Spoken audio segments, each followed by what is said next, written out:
حکمت ہے پیش کر رہا ہوں. 3 مسلمان مومن مدینے سے باہر رہتے تھے، مدینے آ رہے تھے پیغمبر اسلام کی زیارت کے لیے. مدینے پہنچے تو ان میں سے ایک نے کہا بھی رات کا وقت ہو گیا ہے، اب ہم دیر سے پہنچے.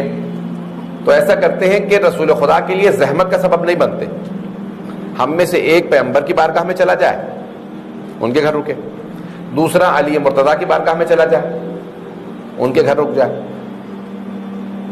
سوچنے کے بعد اس نے کہا تیسرا اللہ کے گھر چلا جائے. اللہ کے گھر یعنی مسجد. تو پہلے صاحب آ گئے رسول خدا کے گھر، دوسرے جناب امیر، تیسرے اللہ کے گھر چلا گیا. اب اگلے دن صبح تینوں ملے. رسول خدا کے مہمان نے کہا میں کل رات رسول خدا کا مہمان تھا، انہوں نے مجھے روٹی دی کھانے کے لیے، کچھ کھجور دیے، دودھ دیا پینے کے لیے، ایک بچھونا دیا، اس پہ میں آرام سے سو گیا.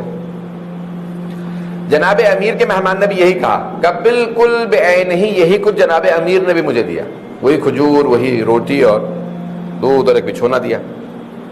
اللہ کے مہمان نے کہا کہ میں اللہ کا مہمان تھا، اللہ نے نہ کھانے کو دیا نہ پینے کو دیا، میں تو بھوکا سو گیا.